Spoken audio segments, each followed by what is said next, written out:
In this video, I want you to come away feeling like you are the master of burgers and sausages on your Spark Grill. They're probably the most common thing you'll be grilling, so I'm gonna give you some quick tips so that you can spend more time with your guests and less time hovering over the grill. We'll talk prep, technique, and timing, and I'm also going to give you some specific Spark tips along the way so you have a really good understanding of what's going on with your grill. First, let's talk meat.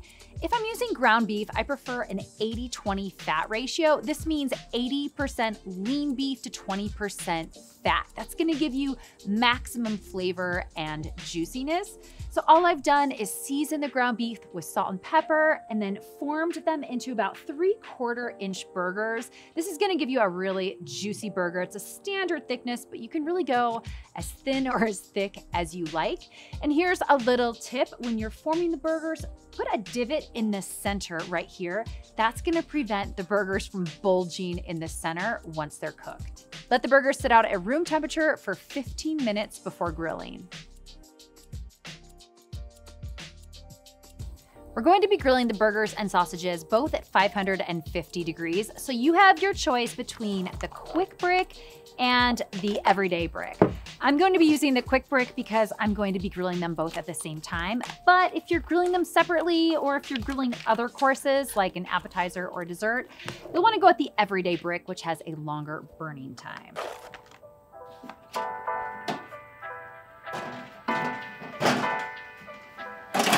The Spark comes with really high quality cast iron grates, which hold the heat and give your food a great sear.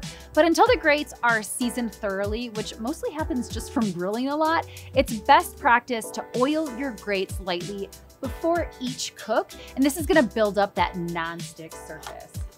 So once your grill is nicely hot, simply use tongs, dip a rag in some neutral high heat vegetable oil, and then rub it lightly over the grill grates.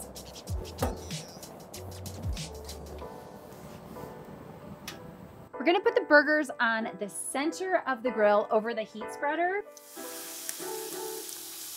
This is going to prevent any flare-ups, and the same goes for any fattier cuts of meat. Chances are, if you're grilling burgers, you've got some hot dogs or sausages to go alongside. I've got some smoked sausages here. These are fully cooked. So I'm just gonna place them on the edges of the grill like this. If you're using fresh sausages, you actually wanna cook those at a lower temperature. You want those to cook low and slow so that the casing doesn't break. Now, if you're cooking chicken or turkey burgers, just to make sure that they're cooked all the way through, they'll take about the same amount of time as a classic beef burger. But if you're going for a really lean beef burger or a bison burger, you're gonna wanna cook them for a shorter amount of time because you don't want them to dry out. For medium rare burgers, cook them for 2 to 3 minutes per side. The internal temperature should read 125 to 130 degrees Fahrenheit. If you're cooking really big steakhouse style burgers, you could even use the Spark probe. For cheeseburgers, you want to add that cheese during the last minute of cooking. Just close the lid and let the cheese melt. Remove the burgers from the grill, let them rest for a few minutes, and while I do that, I'm gonna toast up some buns. You can just put them straight on the grates and cook them until they're smoky and toasted. It'll only take a minute or two. You can serve these burgers with all the classic condiments, but I like to take them over the top with my Chili Crisp special sauce. This sauce is made with store-bought Chili Crisp and it has a hint of spice and umami, and you're gonna wanna slather it on everything.